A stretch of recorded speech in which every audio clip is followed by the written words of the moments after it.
जब से ये गुजरात के दो लोग आए हैं तब पूरी माहौल को इन लोगों ने बिगाड़ दिया है। भैया मोदी की बात नहीं करना, हमको मुद्दे की बात करना है। तेजस्वी तो बहाना था नीतीश जी को भाजपा में जाना था। 20 साल से झूठ फैला रहे हैं आरजेडी के लोग। पहले बाप फैलाता था, अब बेटा। मोदी जी की बात आप एक बात समझिए, और शायद ये बात करके दो चार और मुकदमा हम ले लेंगे, लेकिन कोई फर्क नहीं पड़ता। मोदी जी की जितनी राजनीति है वो दिखावटी, बनावटी और मिलावटी है। मोदी जी जो है वो झूठ बोलने के फैक्ट्री है, मैन्युफैक्चरर है, होलसेलर और रिटेलर भी। कथनी और करनी में बड़ा अंतर है। कहते हो कि यहाँ डबल इंजन की सरकार है, एक इंजन लगा है अपराध में, दूसरा इंजन लगा है भ्रष्टाचार में। आप गलतफहमी में हैं। अब लालटेन का जमाना चला गया, हर घर में बिजली आ गई है, आप चिंता न करें। एक बात मैं बोलूं, किसी को बहुत बुरा लगेगा, देखिए हम पे आरोप, हम पे जांच, लेकिन जो 50,000 का कुछ महीनों में 80 करोड़ कर लेता है जय शाह, उस पर कोई जांच नहीं कर सकता। अमित शाह जी को नमस्कार दोस्तों, आज के एक नए डिबेट वीडियो में आपका स्वागत है। दोस्तों, आज की इस वीडियो में आरजेडी नेता तेजस्वी यादव और गोदी पत्रकार रजत शर्मा को देखने वाले हैं। दोस्तों, डिबेट के दौरान गोदी पत्रकार रजत शर्मा अपने व्हाट्सएप वाले सवालों को निकालते हुए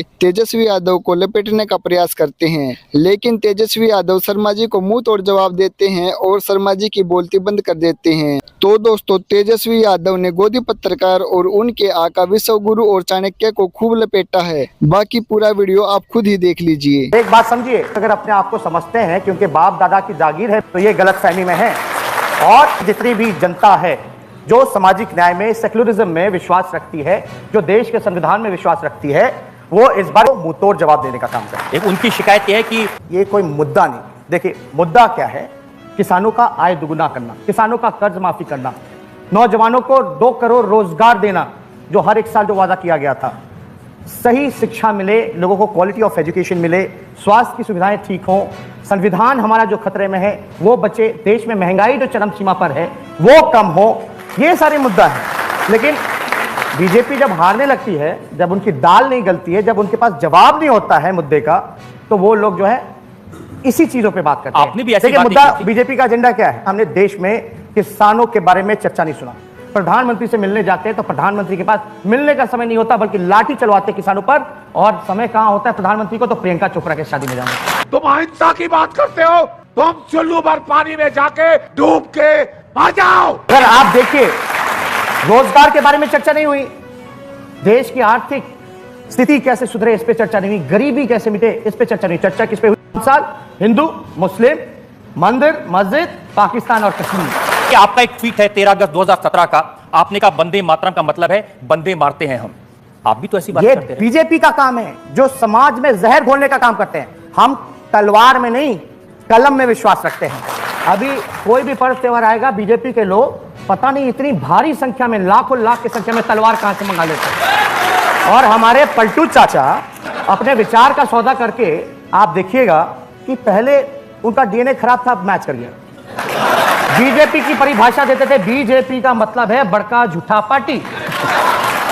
अब पता नहीं सृजन घोटाले का डर था तो पलटी मार दी कि नीतीश कुमार पूरी तरीके से जो समाज में जहर फैला रहे हैं उनका पुरजोर समर्थन कर रहे हैं, केवल लालच के कारण और डर के कारण। इस प्रकार की बचकाना बातें किसी के गले नहीं उतरती, लोग मजाक उड़ाते हैं। तो सत्ता का लालच है। नहीं, वो मंत्री बता रहे थे कि बीजेपी का एक मंत्री अपने मंत्रालय के बारे में नहीं बताएगा कि जो उन्होंने क्या काम किया। अरे यही तो कहते हैं भैया, मोदी की बात नहीं करना, हमको मुद्दे की बात करना है। एयर स्ट्राइक किया, वो मुद्दा नहीं है। सेना पर गर्व हमको था, है, हमेशा रहेगा।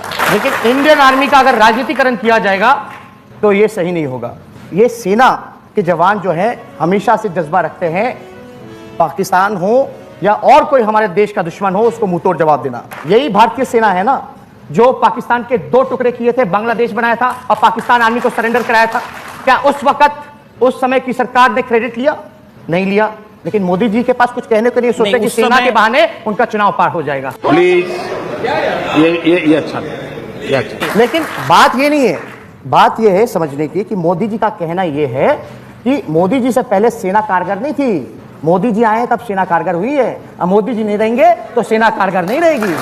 मेरा सवाल ये है कि राहुल गांधी को आप देश के प्रधानमंत्री के रूप में देखते हैं? एकदम, हमने तो कई बार बोला है। और मैं अगर बताऊं तो अगर नरेंद्र मोदी जी जब मुख्यमंत्री बने थे गुजरात के, तो उनके पास कोई तजुर्बा नहीं था ना चुनाव लड़ने का, पंचायत का चुनाव भी नहीं लड़े थे। भूकंप आया था तो मुख्यमंत्री बन गए थे। लेकिन विदाउट एनी एक्सपीरियंस वो मुख्यमंत्री बन सकते हैं। तो प्रधानमंत्री से तो ज्यादा तजुर्बा हमारे राहुल गांधी जी को है। तो मतलब बीजेपी के हाथ में, दोनों हाथ में लड्डू रहेगा। और देखिए, सरकार में हेल्थ मिनिस्टर हैं और हेल्थ अस्पतालों की ऐसी स्थिति हो गई है कि सरकारी अस्पताल में कोई अगर सर्जरी कराता है, टांग अगर डॉक्टर काट के फेंक देता है तो कुत्ता उठा करके ले जाता है। नकली दवाइयां मार्केट में मिलने लगी। शर्म करो शर्म। तो हम लोगों का संबंध देखिए, चाहे अटल जी हो या कोई और भी नेता हो अपोजिशन के, वो अच्छा रहा। लेकिन जब से ये गुजरात के 2 लोग आए हैं तब पूरी माहौल को इन लोगों ने बिगाड़ दिया है। हम लोग देखिए, किसी व्यक्ति का विरोध नहीं कर रहे, कोई मोदी जी का हमारा पर्सनल एनिमी तो है नहीं, लेकिन उस विचार का जरूर हम विरोध कर रहे हैं जो नागपुरिया कानून को इंप्लीमेंट कराना चाहते हैं हमारे संविधान की वजह से। हम तो विश्वास करते हैं कि पॉजिटिव पॉलिटिक्स होनी चाहिए, प्रोग्रेसिव पॉलिटिक्स होनी चाहिए। ऑपोजिशन का अपना काम है कि उनको मुद्दे वो उठाएं जो गवर्नमेंट पूरा नहीं कर पाती है या नजरअंदाज करती है। अगर उन सवालों को हम उठाते हैं तो हमको दुश्मन बना करके हम पे केस मुकदमा, जेल नहीं ठूसना चाहिए। ये पॉलिटिकल वेंडेटा के हिसाब से जो केस मुकदमे हो रहे हैं, आप बताइए ना, कोई भी बैठा हुआ सत्ता में, मुकुल रॉय टीएमसी में थे तो कार्रवाई होती है, बीजेपी में चले जाते तो ठीक हो जाता है। यही नहीं, अभी और सुनिए। असल में आजकल ट्रेंड चला कि बीजेपी में आप चले जाइएगा तो आपका पाप धुल जाएगा, राजा हरिश्चंद्र बन जाओगे। तो चाचा ने जो पलटी मारी वो आज वहां पाप धुलवाने का काम करे, सृजन घोटाले का, मुजफ्फरपुर बालिका गृह का। भारत की राजनीति में अगर आप देखोगे कि शायद किसी पर सीबीआई, ईडी, इनकम टैक्स सब है, और केस क्या है कि जब हम 13 साल के थे, जब मूछ नहीं आया था, तो हम टेंडर घोटाला करते थे रेलवे में। मान लो थोड़ी देर के लिए कि मैंने घोटाला किया, 13 साल में I was genius in corruption, ठीक है। तो जब हम 28 साल के हो गए, बिहार के डेप्यूटी चीफ मिनिस्टर हो गए, 3 डिपार्टमेंट को संभालने का काम किया, तो बिहार के खजाने में तो कुछ बचना ही नहीं चाहिए था। तो तेजस्वी तो बहाना था, नीतीश जी को भाजपा में जाना था। जनता को आप मूर्ख समझना बंद कर दीजिए। अब देखिए, जमाना बदल गया, समीकरण बदल गए, लेकिन आरजेडी की इमेज आज भी यही है। यादव वोट है, मुस्लिम वोट है, माई कॉम्बिनेशन है, इससे जीतेंगे। हम जातिवादी हैं, चलो ठीक है, हम मानते हैं, लेकिन प्रधानमंत्री जी अभी उन्होंने क्या बोला कि गौ पालक मैं द्वारका से आया हूं। क्यों बोला भाई? किसका वोट चाहिए था? क्यों बोला प्रधानमंत्री जी ने? अमित शाह छोटी छोटी जातियों की पार्टी के साथ समीकरण करें तो कहलाता है सोशल इंजीनियरिंग। अगर हम वही जात की समीकरण को बनाएं तो हम जातिवादी। तो आपको लगता है कि उनको कोई पिछड़ों का समर्थन, पिछड़ों का वोट नहीं मिलेगा? मिला था, सबका मिला था, सबका साथ, सबका विकास की बात की थी, लेकिन देश को जो उम्मीद थी उनसे वो पूरा नहीं कर पाए। हम किसी के अगेंस्ट नहीं है, लेकिन जो समाज जो अंतिम पैदान पे खड़ा है, जिसका रिप्रेजेंटेशन सोसाइटी में नहीं है, अभी भी आप न्यूज सुनते होंगे ना कि दलित अगर अपनी बारात को लेकर के जाता तो घोड़ी पे नहीं बैठने दिया जाता। अगर हम उसके साथ कंधे से कंधे मिला के उसकी लड़ाई को, उसके सम्मान को अगर बढ़ाए कि भाई दलित जो है घोड़ी पे बैठेगा, अगर कोई रोकेगा तो हम खड़े रहेंगे, तो क्या हम गलत कर रहे हैं? कह रहे हैं कि 20 साल से झूठ फैला रहे हैं आरजेडी के लोग। पहले लालू जी फैलाते थे, अब तेजस्वी ने कहा पहले बाप फैलाता था, अब बेटा। अभी बदत है भाई, अभी बदत है। ये सब जो है मोदी जी के टीटीएम हैं। ये पापा का टीटीएम मतलब ताबड़तोड़ तेल मालिश। मोदी जी की बात आप एक बात समझिए, देखिए हमारी कोई पर्सनली दुश्मनी नहीं है, और शायद ये बात करके 2-4 और मुकदमा हम ले लेंगे, लेकिन कोई फर्क नहीं पड़ता। मोदी जी की जितनी राजनीति है वो दिखावटी, बनावटी और मिलावटी है। दूसरी बात, मोदी जी जो है वो झूठ बोलने के फैक्ट्री है, मैन्युफैक्चरर है, होलसेलर और रिटेलर भी है। कथनी और करनी में बड़ा अंतर है। नीतीश चाचा, पलटू चाचा पहले टेप चलाते थे मोदी जी का भाषण का, 15-15 लाख रुपए हर एक के खाते में मिलेगा, 2 करोड़ रोजगार हर एक साल मिलेगा। कुछ नहीं हुआ। बिहार की बोली लगाई थी ना, 70,000 करोड़ दूं कि 80,000 कर दूं, लो 1.25 लाख करोड़ का पैकेज दिया। दिया मतलब दे दिया, अब बिहार को मिल गया। इस सज्जन को क्या तकलीफ है भाई, क्या तकलीफ है इनको? लेकिन मैंने नीतीश जी का भाषण सुना, उन्होंने कहा कि उज्ज्वला योजना से लोगों के घर में मोदी जी ने कितना काम किया साल में, और देश की कितनी प्रगति हो गई, सब कुछ गिनाया। अरे हम बताएं, कहते हो कि यहाँ डबल इंजन की सरकार है, एक इंजन लगा है अपराध में, दूसरा इंजन लगा है भ्रष्टाचार में। सृजन घोटाले में जो लोग मुख्य आरोपी थे खुलेआम घूम रहे, कुछ नहीं हुआ।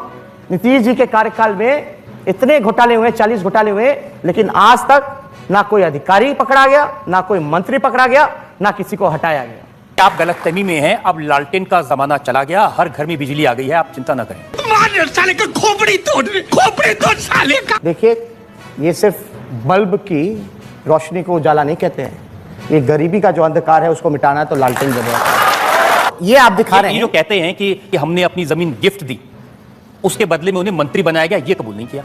कल को हम आपके इंटरव्यू के लिए आते हैं तो आप मेरे को स्पॉन्सर करते हो ना, बिजनेस क्लास का टिकट देते हो, तो कल को ये भी आरोप हो जाएगा क्या?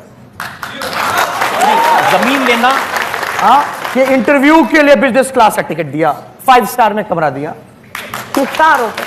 भाई तेजस्वी यादव का कोई व्यापार नहीं, उद्योग नहीं, इतनी प्रॉपर्टी कहां से बना दी? दिल्ली में 115 करोड़ की प्रॉपर्टी। आप सुशील मोदी को बुलाइए और क्लास लीजिए। कितनी सैलरी होती है पर मैच? 13 साल की उम्र से मैं क्रिकेट खेल रहा हूं, अंडर 13, अंडर 15, अंडर 17। आप रिकॉर्ड निकलवा करके दे ना दीजिए कि तेजस्वी को डीडीसीए ने कितना पैसा दिया था, दिल्ली क्रिकेट एसोसिएशन ने बाकायदा। अरे भाई, अगर हम अपने पैसों का कुछ ले रहे हैं, ये तो सृजन घोटाले के बारे में नहीं बताए होंगे, रेखा मोदी के बारे में। इन्होंने तो आर के मोदी जो आशियाना बना रहे हैं पूरे देश भर में, उनके बारे में तो जिक्र नहीं किया होगा कि ये कपड़ा बेचने वाला साइकिल पे व्यक्ति, उसका भाई देश का टॉप बिल्डर कैसे हो गया। तो हमको तो ज्यादा कुछ नहीं कहना, देश की जनता होशियार है, चीजों को समझती है। एक बात मैं बोलूं, लेकिन किसी को बहुत बुरा लगेगा, आप क्रोनोलॉजी समझ लीजिए। जो लिफ्ट में बिहार में फंसे थे, देखिए हम पे आरोप, हम पे जांच, लेकिन जो 50,000 का कुछ महीनों में 80 करोड़ कर लेता है जय शाह, उस पर कोई जांच नहीं कर सकता। और मैं एक बात और बोलूंगा, अमित शाह जी को गिनीज वर्ल्ड रिकॉर्ड में नाम देना चाहिए। 90 गवाही उनके मुकदमे में थी, खिलाफ लोगों ने बयान दिया था, सबूत यानी गवाह, 90 की 90 गवाह पलट गए। क्या वजह था भैया? मजा आया, और मैं ये जो मजा है हिंदुस्तान के हर व्यक्ति को देना चाहता हूं। तो दोस्तों, आपने पूरा वीडियो देखा। आपकी गोदी पत्रकारों की पत्रकारिता पर क्या राय है, आप हमें कमेंट में बताएं। और अगर आप भी संविधान और देश को बचाना चाहते हैं तो कमेंट में जय संविधान जरूर लिखें।